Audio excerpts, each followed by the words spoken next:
Empiricamente, você mede esse coeficiente de atrito, verificando para o miostático, esse caso que a gente viu agora. Você inclina e vê o ponto em que ele começa a deslizar. Para o miocinético, podemos fazer isso com um pequeno exemplo, jogando novamente com um plano inclinado. Vamos considerar aqui o nosso plano inclinado. O nosso corpo sai daqui da base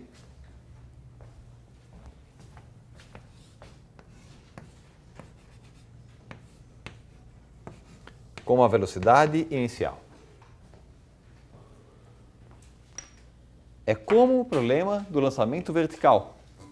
Você joga o corpo para cima com a velocidade inicial e calcula a ascensão máxima dele, tempo que levou para chegar a esse máximo. Você pode fazer isso num plano inclinado. Fica claro que eu posso fazer isso com esse carrinho. Dou uma velocidade inicial, ele sobe e volta. Posso fazer isso com um bloquinho. Reparem que curioso aqui. Como fica a aceleração do carrinho nesse processo? Muda a aceleração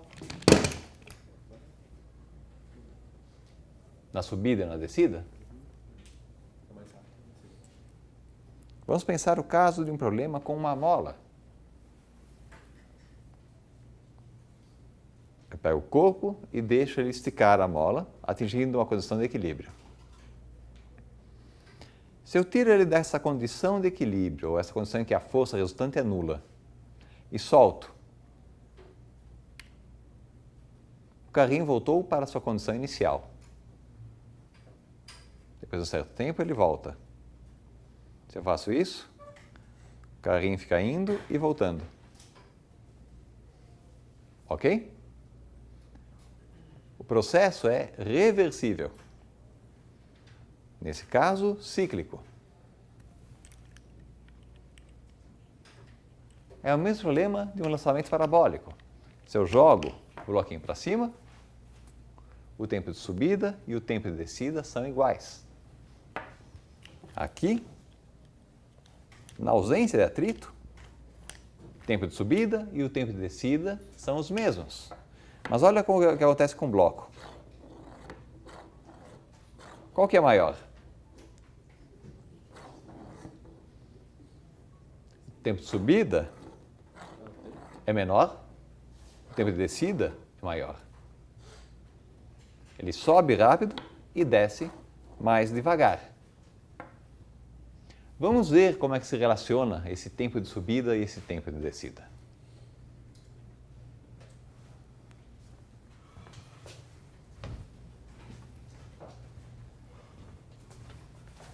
Vamos colocar nossos eixos aqui. I e J. Qual é o tempo de subida?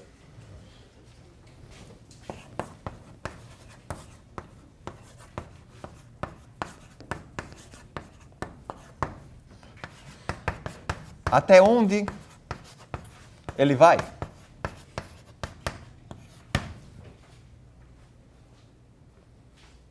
É a hora que a gente coloca dinâmica e cinemática rodando juntas. Primeiro, a equação da força. A força atuando sobre o corpo vai ser igual a peso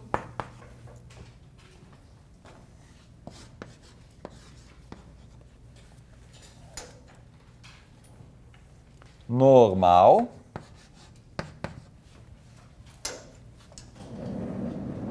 e atrito. Vou colocar um zoom aqui.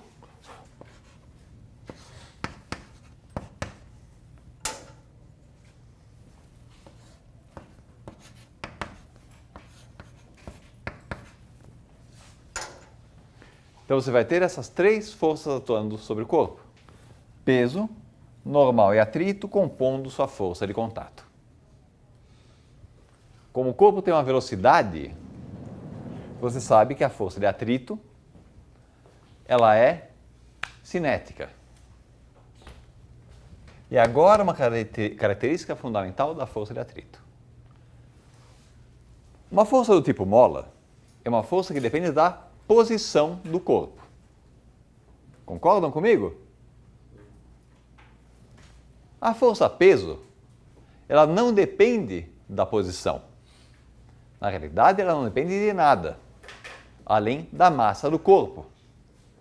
Uma característica intrínseca do corpo. Constante. Mas e a força de atrito? Ela pode ser colocada como menos μ cinético normal positivo vezes o versor velocidade. Ela se opõe à velocidade.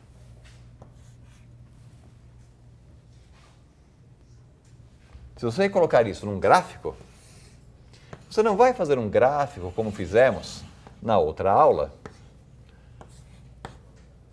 com uma resposta linear da sua força de mola em função do deslocamento. Mas ela vai ser negativa, desculpe, a velocidade não vai ser dependente de posição, mas dependente da velocidade.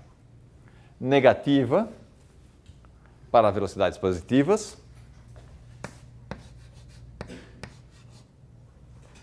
e positiva para velocidades negativas.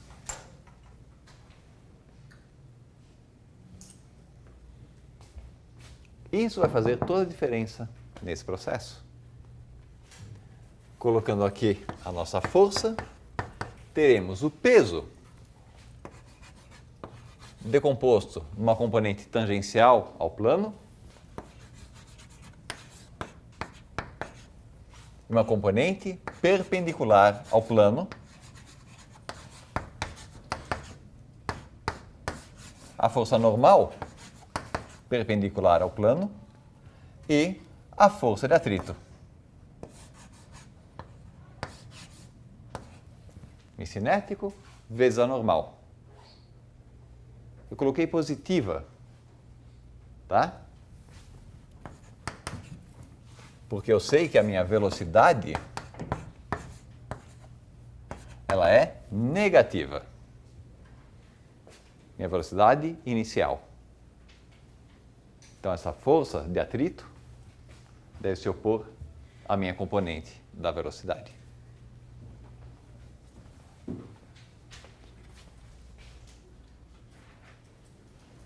Preciso calcular agora a aceleração do meu corpo. Eu tenho um dado do meu problema. Qual é a componente da aceleração na direção J?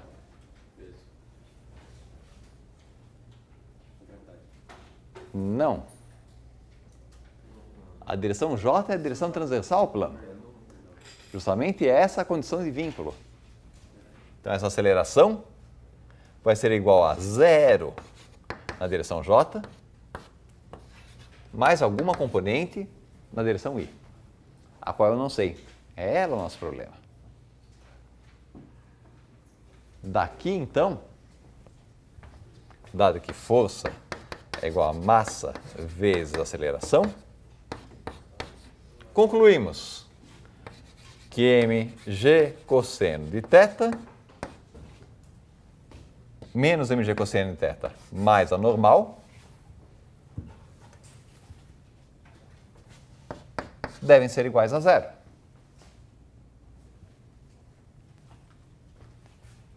E que mg seno θ mais μ cinético vezes a normal deve ser igual a massa vezes a aceleração do corpo.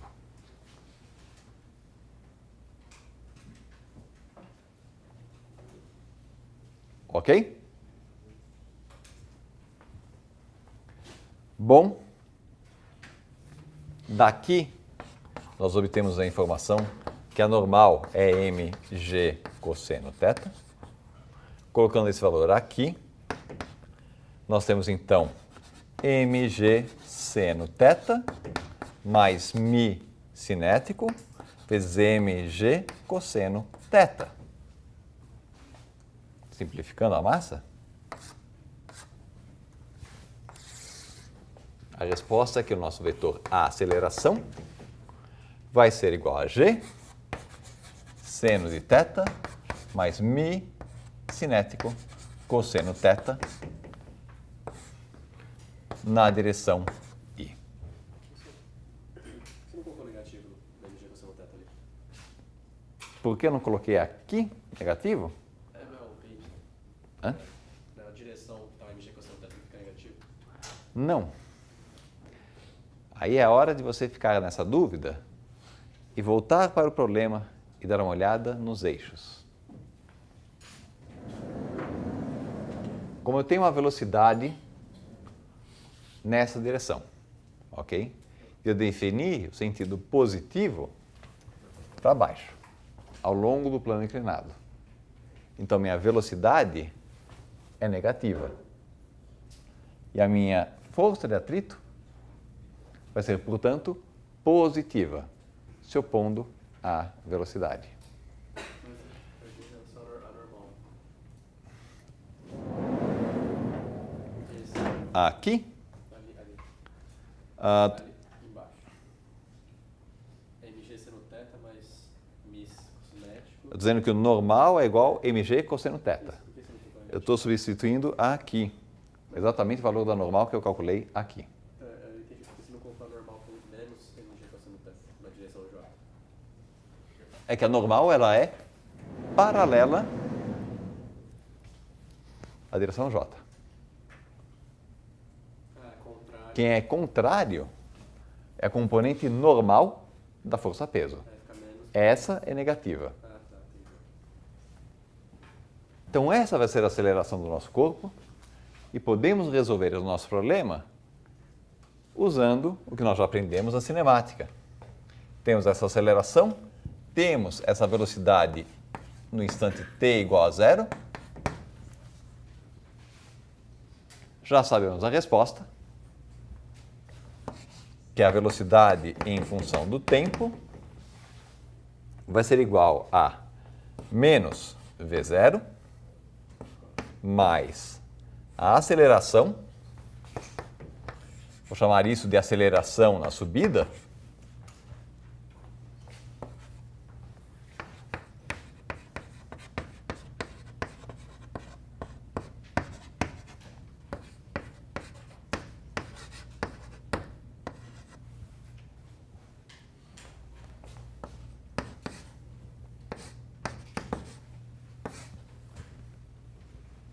a velocidade será sempre na direção I, começando com menos v0, sobre a qual você adiciona a aceleração vezes o tempo.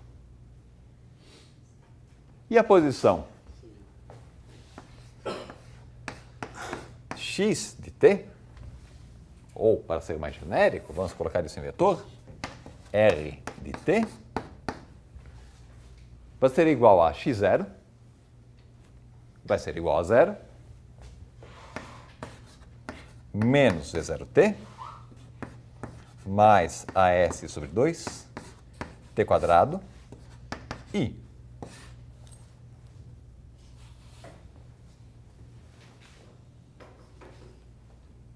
Vamos agora partir disso para responder as nossas perguntas. Primeiro, qual é o tempo de subida?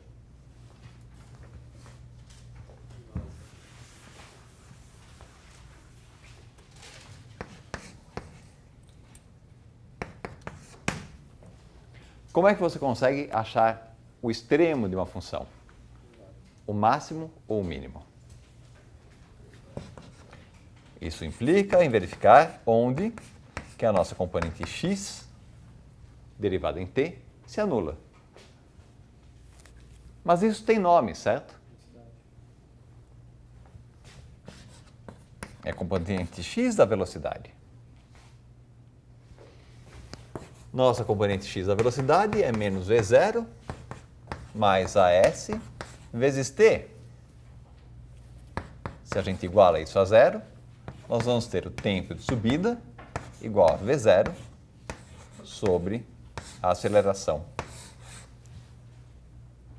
do corpo na subida. E até onde ele vai?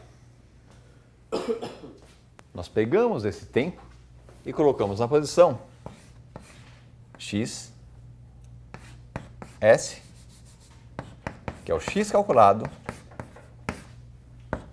nesse instante, correspondendo ao extremo, correspondendo à velocidade nula. Vai ser menos v0 vezes v0 sobre as, mais as sobre 2, vezes v0 quadrado, dividido por as quadrado. Fazendo as contas, vocês veem que vai ser em menos v0 quadrado sobre 2as. Faz sentido isso? Nosso extremo é negativo. Por quê? Nossa escolha de eixos foi com valor positivo descendo. Então, significa que o corpo recua até uma posição xs igual a menos v0 quadrado sobre 2as. Já viram alguma equação parecida com essa, né? São lembrados da equação de Torricelli? Em que você elimina o tempo para obter uma relação entre posição e velocidade? Pois é, a gente vai voltar a ela bastante na próxima aula. Mas isso aqui tem a ver justamente com a equação de Torricelli. Ela continua válida para qualquer aceleração, não é apenas para aceleração gravitacional. Tudo bem aqui? Deixa eu fazer uma pergunta agora ao contrário. Esse foi o tempo de subida. O corpo foi, atingiu um extremo e parou. A partir desse ponto, ele desce. De quanto é o tempo de descida?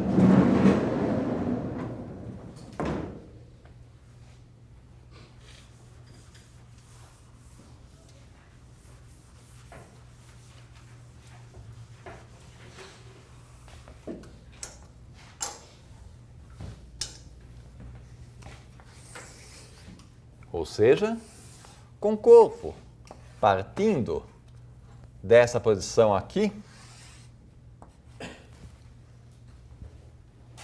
esse raio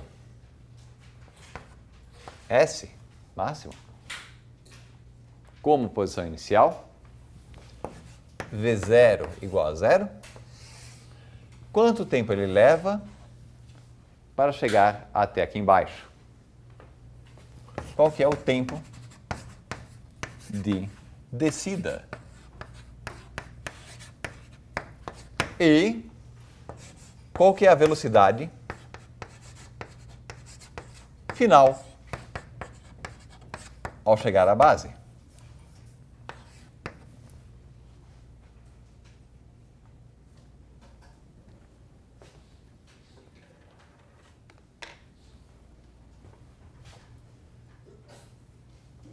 Nós usamos praticamente a mesma equação, mas vamos prestar atenção como ficam as forças atuando no nosso corpo.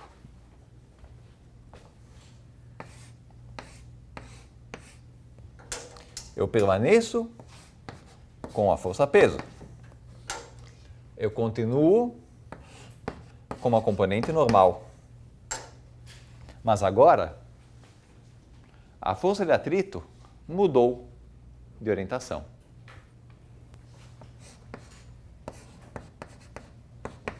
A força de atrito aponta na direção menos I. Isso equivale a eu botar nas equações aqui da força, mantenho esses termos, mas esse aqui eu troco o sinal. Vou colocar realçado para mostrar qual que é a diferença. Trocando esse sinal aqui, a minha aceleração agora, a descida, vai ser G seno θ menos mi C cosseno θ.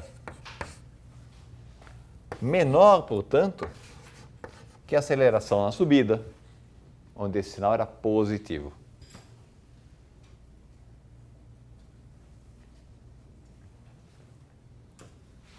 Com isso, eu posso calcular agora como evolui o nosso problema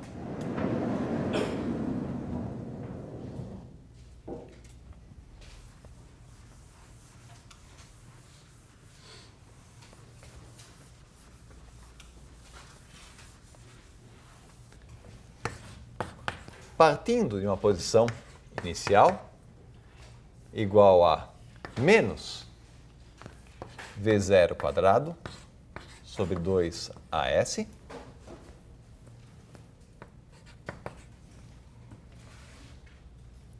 vou ter uma velocidade inicial nula e uma aceleração, que é a minha aceleração de descida, apontando na direção I. Isso implica que a minha velocidade ao longo do tempo vai crescer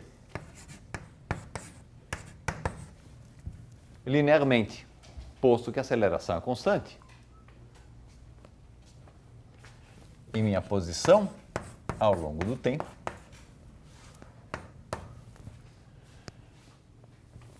também vai crescendo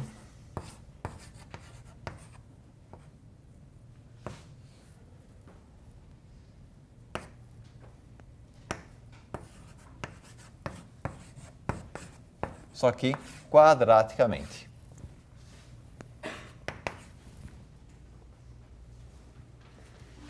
Como eu calculo o tempo de descida?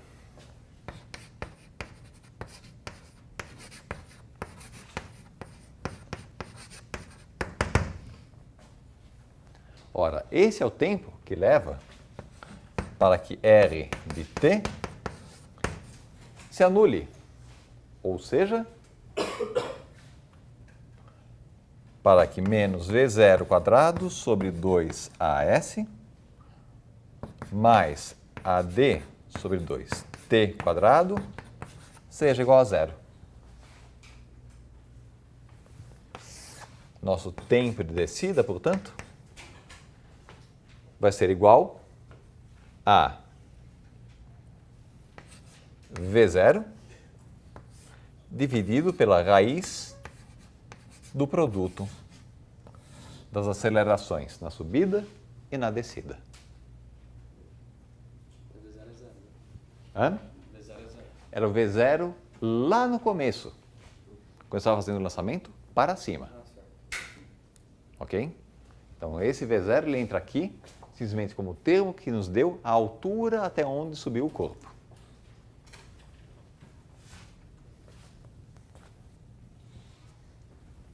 Então, dado esse tempo de descida, podemos calcular qual que é a velocidade final.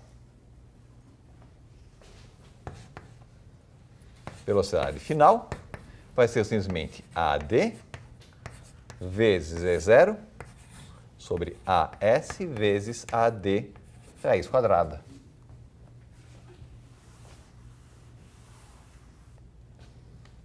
Portanto, velocidade final vai ser igual a AD sobre AS raiz quadrada vezes V0. O que fica evidente aqui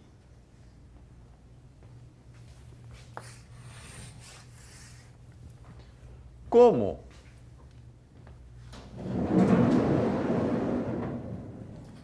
a D sobre a S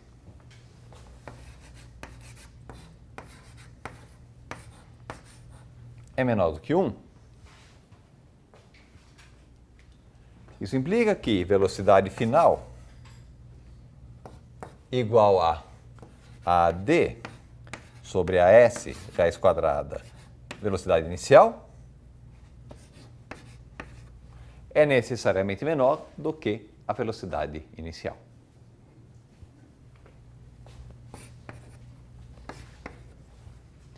E por fim, o tempo de descida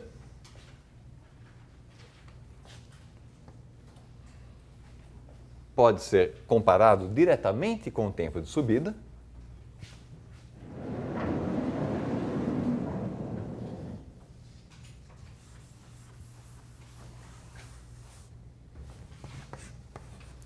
Você vê que TS vezes AS é igual a V0, que vai ser igual a AS AD vezes tempo de descida. Portanto, o tempo de descida vai ser igual a TS, que multiplica AS por AD raiz quadrada. A consequência disso é que tempo de descida vai ser maior do que o tempo de subida, posto que a D sobre a S é menor do que 1. O inverso é necessariamente maior do que 1.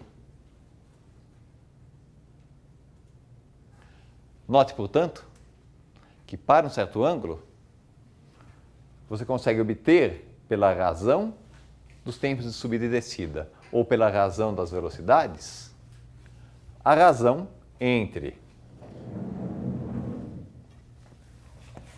seno de θ mais mi cinético cosseno θ dividido por seno de θ menos mi cinético cosseno θ. Isso aqui é justamente a aceleração da subida dividido pela aceleração na descida.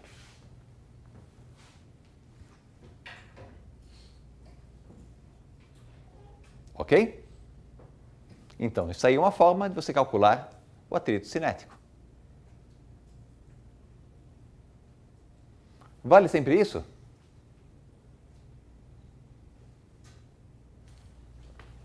Pode ocorrer um caso também em que você joga o corpo e ele para. Quando ocorre isso? Notem que a aceleração aqui, a D, essa aceleração na descida, ela deve ser positiva.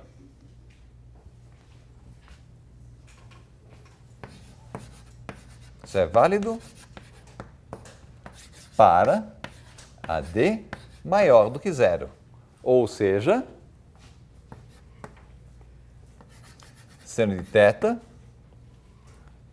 maior do que mi c cosseno θ. Ou seja, tangente de θ maior do que mi cinético.